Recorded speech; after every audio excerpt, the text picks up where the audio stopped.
Le sorgho, céréale millénaire, ne manque pas de vertu pour la santé. Il peut être bénéfique de lui faire une place dans notre assiette. Le sorgho, de l'italien surgo. Je surgis.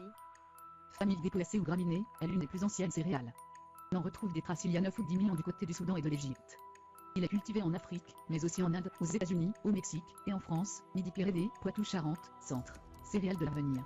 Il y a plusieurs sortes de sorgho autorisant des usages multiples, alimentation animale, popcorn, alcool, bière, toit des paillotes, balais, peinture. On peut le consommer de façon variée, bouillie, couscous, galettes, céréales pour le petit déjeuner. Le sorgho est réputé pour être économe en eau et en engrais, supporter très bien les grandes chaleurs, ce qui en fait pour divers experts la céréale de l'avenir. De par son système racinaire profond, la plante puise efficacement les ressources minérales du sol, riche en phosphore. Sur le plan santé, le sorgho mérite tout notre intérêt.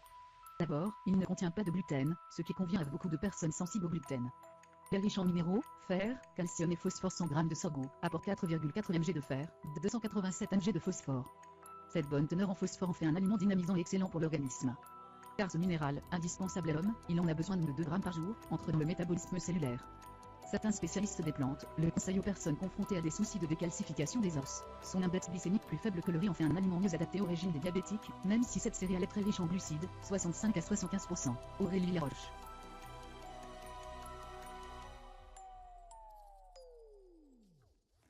D'autres, caviar des céréales, l'épeautre. L'épeautre est un excellent grain, à celui qui le mange, il donne une chair de qualité, et fournit du sang de qualité. Il donne un esprit joyeux et met de l'allégresse dans l'esprit de l'homme. Sous quelque forme qu'on le mange, soit sous forme de pain, soit dans d'autres préparations, il est bon et agréable. Le garde de Bingen. Céréale ancestrale remise au goût du jour. L'épeautre est une céréale dont la culture remonte à plusieurs millénaires avant Jésus-Christ. Considéré comme l'ancêtre du blé, l'épeautre était consommé par les Égyptiens de l'Antiquité, les Romains et les Gaulois. Il est notamment utilisé pour l'élaboration de la farine. Écarté pendant un certain temps en raison de ses faibles rendements, l'épeautre est de nouveau mis en lumière, en partie grâce à l'agriculture biologique. Cette céréale s'introduit à nouveau dans la consommation courante sous ses deux formes les plus courantes, le petit épeautre et le grand épeautre. Le petit épeautre, ou en grain. Le petit épeautre, Triticum monococum, également appelé en grain, est cultivé dans les Alpes en Provence. C'est l'ancêtre du blé que l'on connaît aujourd'hui. Son rendement à l'hectare est très faible, ce qui justifie son prix plus élevé que celui du grand épeautre. Il est une céréale vêtue, c'est-à-dire qu'il faut la décortiquer avant de la consommer. Le petit épeautre produit un grain tendre, qui peut être consommé comme du riz. Le petit épeautre est très riche en calcium, en phosphore et en magnésium. Il se distingue des autres céréales par la richesse et les qualités de ses protéines, mais aussi par sa faible teneur en gluten. D'autant qu'il possède également de nombreux minéraux, qui lui donnent des bienfaits diététiques. Depuis 1997, le petit épeautre de Haute-Provence bénéficie d'un label IGP, indication géographique protégée. Le grand épeautre. Le grand épeautre, Triticum spelta, est cultivé principalement en Alsace, Allemagne et plus globalement dans le nord de l'Europe. C'est la célèbre Abbé Hildegarde de Bingen qui a popularisé le grand épeautre en Europe, dont ses écrits elle vantait déjà les vertus de cette céréale qu'elle qualifiait d'. Aliment de la joie.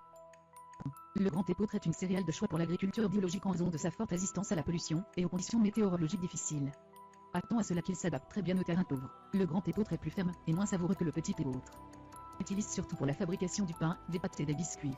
Ses propriétés nutritionnelles sont également moins intéressantes, mais restent supérieures à celles du blé. Il contient notamment 4 fois plus de magnésium. Sa forte teneur en magnésium en fait un très bon aliment anti-stress. Les vertus de l'épeautre. Nous l'avons vu, l'épeautre présente plus d'intérêt nutritionnel que le blé. Est notamment plus riche en acides aminés, le petit épeautre contient les 8 acides aminés essentiels, mais aussi en vitamines, B1 et B2, et en minéraux, notamment en magnésium et en calcium. Très tout de taille, l'épeautre est particulièrement bien digeste, et peut représenter une alternative aux personnes allergiques au blé. On attribue de nombreuses qualités à l'épeautre dont voici les principales.